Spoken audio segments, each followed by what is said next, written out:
জয় মা সরস্বতী। সরস্বতী পুজোর দিন ভুলেও করবেন না এই নিষিদ্ধ কয়েকটি কাজ। পুজোর কোনো ফল তো পাবেনই না, উল্টে মা সরস্বতী রুষ্ট হন এই নিষিদ্ধ কাজগুলি করলে। তিনি রুষ্ট হলে জীবনে নেমে আসবে চরম বিপর্যয়। তবে সরস্বতী পুজোর দিন নিষিদ্ধ কাজগুলি সম্পর্কে জানার আগে জেনে নিতে হবে চলতি বছরে সরস্বতী পুজোর দিনক্ষণ, তারিখ ও তিথি। সে কারণে এই পর্বের শুরুতেই আমরা আপনাদের 2025 সালে বিশুদ্ধ সিদ্ধান্ত মতে ও সূর্য সিদ্ধান্ত মতে সরস্বতী পুজোর সময়সূচি লিখিত রূপে প্রদান করলাম।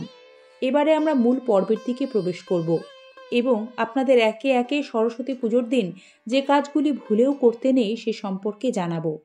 সরস্বতী, এই দুই সংস্কৃত শব্দের সন্ধিতে সরস্বতী, তিনি বিদ্যার দেবী।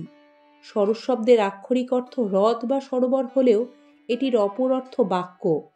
বতী শব্দের অর্থ যিনি অধিষ্ঠাত্রী, অর্থাৎ যে দেবী বাক্যের অধিকারিণী। শ্বেত শুভ্র বসন পরিহিতা দেবীর পুজোয় আছে নানা উপাচার, বিধি ও নিষেধাজ্ঞা।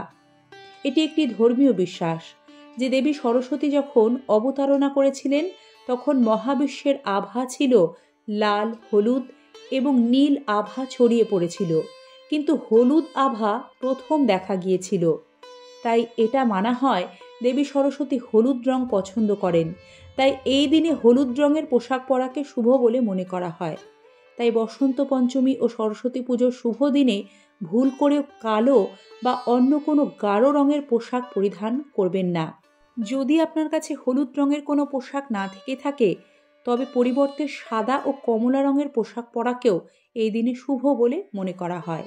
বন্ধুরা, 2025 সালে সরস্বতী পুজোর দিনটি বিশেষ শুভ যোগে পালিত হবে, কারণ এই বছর বসন্ত পঞ্চমীর দিনটি বিশেষ। এদিনেই প্রয়াগরাজের মহাকুম্ভে তৃতীয় অমৃত স্নান অনুষ্ঠিত হবে। সনাতন ধর্মে বসন্ত পঞ্চমী অত্যন্ত শুভ। মাঘ মাসে শুক্লপক্ষের পঞ্চমী তিথিতে উদযাপিত এই গুরুত্বপূর্ণ দিনে বসন্তকে স্বাগত জানানো হয়। তাই ভুলেও বসন্ত পঞ্চমী ও সরস্বতী পুজোর দিন দেরি করে ঘুম থেকে উঠবেন না। চেষ্টা করুন এই দিন ব্রহ্ম মুহূর্তে ঘুম থেকে উঠে সবার প্রথমে নিজের হাতের তালু দর্শন করতে, তারপর প্রাতঃ স্নান সেরে সূর্যদেবকে জল, ফুল, অর্ঘ্য নিবেদন করে সূর্য মন্ত্র উচ্চারণের মাধ্যমে শুভ দিনটি সূচনা করতে। বসন্ত পঞ্চমীতে পিতৃতর্পণ করলে পিতৃদোষ খণ্ডন হয়, এর ফলে পূর্বপুরুষদের আশীর্বাদ লাভ করবেন। এই তিথিতে স্নান না করে ভুলেও কিছু খাবেন না। এই তিথিতে পুজোর পূর্ণ ফল পেতে ব্রহ্মচর্য পালন করা উচিত।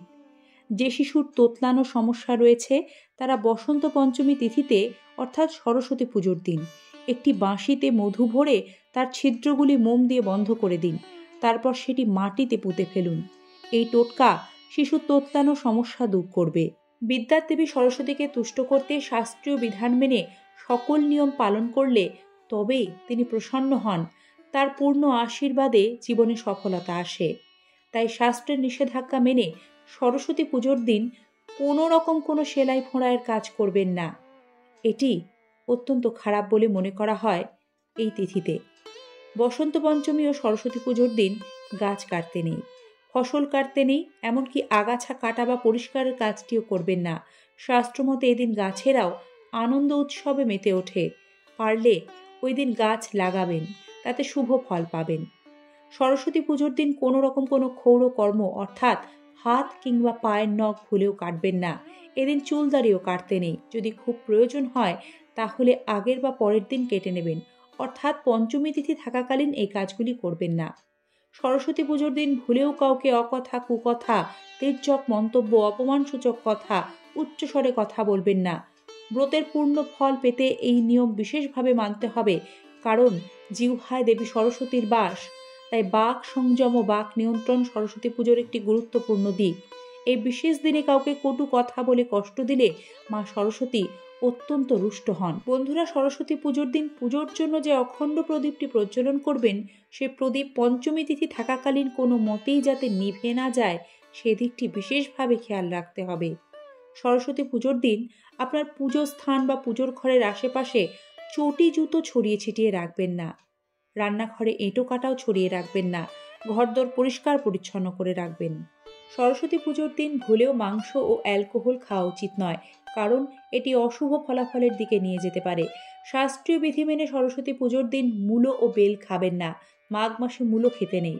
আর সরস্বতী পুজো বসন্ত পঞ্চমী তিথিতে হয়। পঞ্চমী তিথিতে বেল খেলে কলঙ্ক হয়।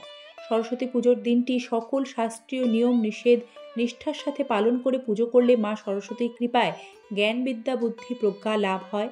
একজন ব্যক্তি সর্বকার্যে সফল হন।